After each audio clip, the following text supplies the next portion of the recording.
नमस्कार सभी साथियों को मेरा सुप्रभात। मैं हूँ आपका दोस्त आपका साथी आनंद प्रकाश शर्मा। आज फिर एक नई वीडियो के साथ आपके सामने आया हूँ। आज का हमारा सब्जेक्ट पता ही है आपको। सब्जेक्ट है मेरा बायोलॉजी, क्लास 11 चैप्टर नंबर 1। नाम है सजीव जगत की विविधता। इंग्लिश में बोलते हैं डाइवर्सिटी ऑफ लिविंग वर्ल्ड्स। देखिए, संसार में विभिन्न प्रकार के सजीव निवास करते हैं। सजीव के अलावा इसमें बहुत से निर्जीव चीजें भी हैं, लेकिन बात हो रही है यहाँ पर सजीव की बात हो रही है। तो इस संसार में बहुत से सजीव निवास करते हैं, जिसमें छोटे छोटे जीव जैसे माइक्रो ऑर्गेनिज्म से लेकर के विशालकाय व्हेल तक सभी निवास करते हैं। और इन सभी जीवों की अपनी एक अलग अलग विविधता पाई जाती है। हर जीव अलग विविधता में रहता है। जैसे उदाहरण तौर पर कहें, मछली पानी में रहती है, तैरती है, ठीक है। मनुष्य जमीन पर रहता है, चलता है। पक्षी वायवीय होते हैं, यानी कि ज्यादातर उड़ान भरते रहते हैं, उड़ते रहते हैं, दौड़ते रहते हैं। पेड़ पौधे जो होते हैं वो स्थगित रहते हैं, तो स्थलीय होते हैं, जलीय भी होते हैं, ठीक है। तो हर जीव की एक अपनी अलग विविधता पाई जाती है। लेकिन इन सभी जीवों का जो निर्माण है वो कहीं ना कहीं आपके अकार्मिक और कार्मिक पदार्थों से मिलकर के बना होता है, ठीक है। जितने भी सजीव हैं इनका जो निर्माण होता है वो कार्मिक और अकार्मिक यानी कि अजीवित पदार्थों से मिलकर के बना होता है, एलिमेंट्स से मिलकर, तत्वों से मिलकर के बना होता है। इन एलिमेंट्स का जो तत्व है, एलिमेंट्स जो है हमारे, उनकी जो रासायनिक प्रक्रिया के माध्यम से एक पदार्थ बनकर के तैयार होता है, जिसे हम क्या कहते हैं, जीव द्रव्य कहते हैं। तो पहला टॉपिक हमारा रहता है कि जीव द्रव्य, प्रोटोप्लाज्म। तो प्रश्न ये उठता है कि जीव द्रव्य क्या है, कहां से आया, कैसे बना, कब हुआ, ठीक है। तो जीव द्रव्य सजीवों का एक जटिल क्रिस्टलीय कोलाइडी पदार्थ है, ठीक है, जिसे सजीव द्रव्य भी कहा जाता है, जीवित पदार्थ भी कहा जाता है। इसका निर्माण अगर देखें, आगे आपको बताएंगे कि इसका जो निर्माण है वो प्राचीन काल यानी जब पृथ्वी का जन्म हुआ था तो कुछ रासायनिक तत्वों के रासायनिक रिएक्शन के द्वारा बनकर तैयार हुआ था। तो जीव द्रव्य जो है एक कोलाइडी पदार्थ है, क्रिस्टलीय है, एक जटिल पदार्थ है, जिसमें उपापचय क्रिया के फलस्वरूप कार्मिक एवं अकार्मिक पदार्थ, कार्मिक और अकार्मिक, ठीक है। जिसमें कार्मिक पदार्थ वो कार्मिक, अकार्मिक पदार्थ होते हैं वो कार्मिक। तो कार्मिक और अकार्मिक पदार्थों के मिश्रण से या अनुपात से मिलकर के बना होता है, जिसमें 99% भाग जो है वो कार्बन, हाइड्रोजन, ऑक्सीजन तथा नाइट्रोजन मिलकर के बनाते हैं। 4 एलिमेंट्स जो कैसे हैं, अकार्मिक हैं, और चारों अकार्मिक पदार्थ मिलकर के एक अनुपात में मिला करके एक नया पदार्थ बना के तैयार करते हैं, जिसे क्या कहते हैं, जीव द्रव्य कहते हैं, ठीक है।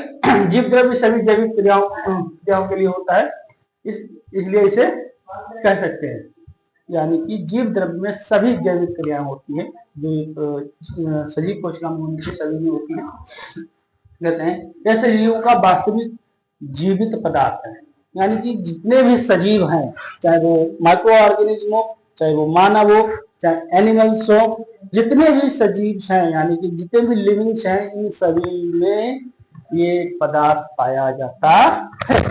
ये हमारा है। इसी कारण साइंटिस्ट थे जिनका नाम था हक्सले, इन्होंने इस जीव द्रव्य को जीवन का भौतिक आधार कर दिया। अर्थात इन्होंने अपनी परिभाषा दी तो ये बताया था कि जीव द्रव्य ही वह पदार्थ है जिससे जीवन उत्पन्न होता है, ठीक है। तो हल्दी ने कहा था कि ये जीवन का भौतिक आधार है, या इन्होंने ये बात कही थी, ठीक है। तो प्रश्न कंपटीशन में ये आ जाता है कि बताइए कि जीव द्रव्य का भौतिक आधार किसने कहा था। तो उदाहरण आ जाएगा कौन, हमारे हक्सले साहब आ जाएंगे। अब भौतिक आधार तो है जीवन का, कौन, जीव द्रव्य, प्रोटोप्लाज्म है, लेकिन सजीव जगत क्या है, बात आ जाती है कहां पर, सजीव जगत की आ जाती है, लिविंग वर्ड्स। तो लोगों ने प्रश्न उठाया हिसाब से कि बताइए कि सजीव भौतिक आधार किसे मान लिया आपने, जीव द्रव्य माने एक पदार्थ को माने, लेकिन जीवन क्या है, क्योंकि जो सजीव होगा उसमें क्या है, जीवन होना चाहिए। तो उन्होंने कहा जीवन क्या है, तो जीवन की परिभाषा को कोई भी निश्चित नहीं कर सकता। इन्होंने कहा था कि देखो जीवन की कोई भी निश्चित परिभाषा नहीं है, अभी तक किसी भी साइंटिस्ट ने जीवन की उचित परिभाषा को नहीं बता पाया है, ठीक है। लेकिन जीवन के आधार पर हम कुछ बातें कह सकते हैं। उन्होंने कहा था कि जीवन का कोई निश्चित परिभाषा नहीं दी जा सकती, क्योंकि यह एक अमूर्त है। अमूर्त मतलब कि अकार्बनिक पदार्थों से मिलकर के जब जीव द्रव्य बनकर तैयार होता है तो ये अमूर्त है, इसकी कोई भी निश्चित परिभाषा नहीं कह सकते हैं। लेकिन कह सकते हैं, इसलिए इसको कह सकते हैं, क्या कह सकते हैं कि संगठित पदार्थ, यानी कि विभिन्न तत्वों एलिमेंट्स के जो संगठन है, ग्रुप है, समूह है, उसका जो पदार्थ है, यानी क्या कहलाता है, जीव द्रव्य कहलाता है। था ना, जैसे कार्बन, हाइड्रोजन, ऑक्सीजन और नाइट्रोजन तत्वों का जो समूह है, पदार्थों का जो संगठन है, जीव द्रव्य की जैविक दशा ही जीवन कहलाती है। उसकी जो दशा है, ठीक है, वो क्या कहलाती है, जीवन कहलाती है। इसके आधार पर एक और भी परिभाषा दी गई है, कहते हैं कि जीवन वह शब्द है जो सजीवों को निर्जीवों से पृथक करता है। हाँ, ये भी सही बात है कि एक लक्षण है कि अगर जो सजीव है वो निर्जीव से कैसा होगा, डिफरेंट होगा, यानी कि भिन्न होगा। जैसे उदाहरण तौर पर एक पत्थर पड़ा है, कोई भी जीव है साथ में, तो पत्थर में विभिन्न प्रकार की जो जैविक क्रिया है वो नहीं होती हैं, और जो जीव है उसमें विभिन्न प्रकार की जैविक क्रियाएं होती हैं, ठीक है। तो उन्होंने कह दिया कि जीवन वह शब्द है जो सजीवों को निर्जीवों से क्या करता है, पृथक करता है, सजीवों से निर्जीवों को पृथक करता है। तो लोगों ने पूछ लिया, ठीक है, आपने ये बात बताई तो बताओ कि सजीव क्या है। फिर वही बात आ गई, पहले जीवन पूछ लिया कि जीवन क्या है, फिर पूछ लिया क्या सजीव क्या है। तो उन्होंने बताया कि वे वस्तुएं, क्या वे वस्तुएं जो वृद्धि करती हैं, विकास करती हैं, प्रतिक्रिया करती हैं तथा जीवन के दूसरे लक्षण प्रदर्शित करते हैं, सजीव कहलाते हैं। ठीक, अब इसमें कौन देखिए, वृद्धि विकास, जो वृद्धि और विकास दोनों में अंतर होता है, ठीक है। प्रतिक्रिया, प्रतिक्रिया मतलब है जैसे आपको कांटा चुभ जाए तो तुरंत आप क्या करते हैं, अपने हाथ को हटा लेते हैं, तो ये प्रतिक्रियाएं हो गई, ठीक है। ठंड लगना, कपड़े पहनना, ये प्रतिक्रिया हो गई। जीवन के और भी दूसरे बहुत सारे लक्षण हैं, ठीक है। तो उन्होंने पूछ लिया कि ठीक है, सजीव तो आपने बता दिया कि ये चीजें होती है, विकास, प्रतिक्रिया तथा जीवन के दूसरे लक्षण को प्रदर्शित कर दे, वो क्या कहलाता है, सजीव कहलाता है। लेकिन फिर सजीव क्या है, ठीक। तो उन्होंने कहा सजीवों के लक्षण कौन कौन से हैं, कौन कौन से लक्षण होने चाहिए। तो उन्होंने कहा ठीक है, हाँ लक्षण हम बता देते हैं। तो उन्होंने सजीवों के कुछ लक्षण बताए, तो उन्होंने देखो यही लक्षण। तो पहला लक्षण कौन होता है, वृद्धि बताया, ग्रोथ।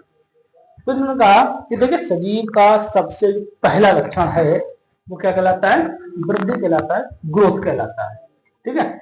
जीवों के भार, आकार एवं संख्या में बढ़ोतरी होना क्या कहलाता है, वृद्धि कहलाता है। कौन कौन सी चीजें हैं, जीवों के भार, आकार और संख्या, इन तीनों चीजों में जो बढ़ोतरी हो जाए वो क्या कहलाता है, वृद्धि कहलाता है। जैसे उदाहरण तौर पर कि जब कोई भी सजीव, जैसे मनुष्य है, मनुष्य का बच्चा जब जन्म लेता है तो कितना होता है, 1.5 गिलास का होता है, 1 से 1.5 गिलास का होता है, 2 से 2 गिलास का होता है, ठीक है। लेकिन समय के अनुसार धीरे धीरे धीरे धीरे धीरे धीरे वो अपनी लंबाई को बढ़ता चला जाता है, और जब एडल्ट में पहुंचता है, यानी कि 18 से 19 साल में पहुंचता है, तब तक वो अपनी पूरी वृद्धि कर चुका होता है, यानी कि 5 फीट 5.5 फीट तक पहुंच जाता है, ठीक है। ये वृद्धि, लेकिन जब वृद्धि होती है, अब छोटा सा बच्चा, उसका वजन कितना,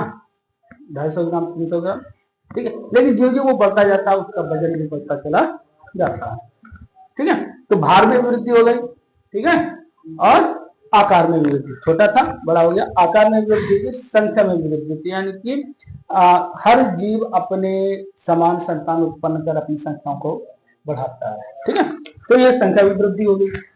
तो इन चीजों की वृद्धि क्या बढ़ोतरी क्या कहलाती है, वृद्धि कहलाती है, ठीक है। लेकिन वृद्धि केवल एक नहीं है, वृद्धि भी कई प्रकार की होती है, जैसे जीवन प्रयत्न वृद्धि। तो कुछ सजीव ऐसे भी हैं जिनमें जो वृद्धि होती है वो जीवन भर चलती रहती है, जैसे पेड़। पेड़ में वृद्धि जब से वो उत्पन्न होता है तब से लेकर के और जब तक उसकी मृत्यु होती है तब तक लगातार बढ़ता रहता है। ठीक है, लगातार वृद्धि होती रहती है। तो उसमें क्या है, जीवन पर्यंत वृद्धि हो जाती है। ठीक है, फिर है निश्चित आयु वृद्धि। एक निश्चित आयु तक, जैसे मानव है, मानव में क्या है, निश्चित आयु तक वृद्धि रहती है। जैसे मानव में क्या है, 18 वर्ष तक जो है वो वृद्धि होती है, उसके बाद वृद्धि रुक जाती है। ठीक है, फिर संख्या वृद्धि। संख्या वृद्धि में संख्या में वृद्धि होती है, जैसे बैक्टीरिया है, वायरस है, ये लगातार अपनी संख्या में क्या करते रहते हैं, वृद्धि करते रहते हैं, बढ़ाते रहते हैं। ठीक है, इसके अलावा भी कई सारी वृद्धि है, जैसे बाह्य वृद्धि सजीवों में भी होती है, ऐसे नहीं है, निर्जीवों में भी वृद्धि होती है। जैसे पत्थर में बाह्य, केवल बाह्य वृद्धि होती है। ठीक है, नदी में सिर्फ बाह्य वृद्धि होती है, यानी कि चौड़ाई बढ़ जाती है, कटान के साथ बढ़ जाती है। ठीक है, पहाड़ों की वृद्धि होती है, जो धूल आती है, आंधी के साथ धूल लगातार जो है पहाड़ों पर गिरती रहती है, तो उसमें बाह्य वृद्धि होना शुरू हो जाती है। ठीक है, तो वो जो है ये बहुत ही मैनुअली होती है, बहुत अधिक समय लगता है, इसमें ज्यादा समय नहीं लगता है। ठीक है, अगला पॉइंट है हमारा दूसरा जो लक्षण आता है वो है जनन का है, प्रोडक्शन का है।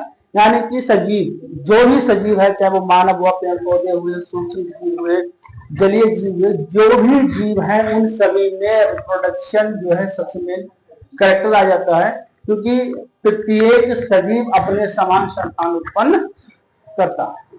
ठीक है, मनुष्य करता है, जानवर जानवर भी उत्पन्न करते हैं, शेर को जन्म देता है, भेड़िया भेड़िया को जन्म देता है, कुत्ता कुत्ते को जन्म देता है। ठीक है, तो ये सभी जीव जो है अपने समान संतान उत्पन्न करते हैं, ये लक्षण रहता है। फिर आ जाता है उपापचय क्रिया। तो ये सबसे मोस्ट है इंपॉर्टेंट कैरेक्टर्स आ जाता है इसमें, इसको माना जाता है कि उपापचय क्रिया। उपापचय क्रिया का मतलब होता है शरीर के अंदर या शरीर में होने वाली जो विभिन्न प्रकार के रासायनिक या जैविक क्रियाएं हैं उनको कहा जाता है उपापचय क्रिया कहा जाता है।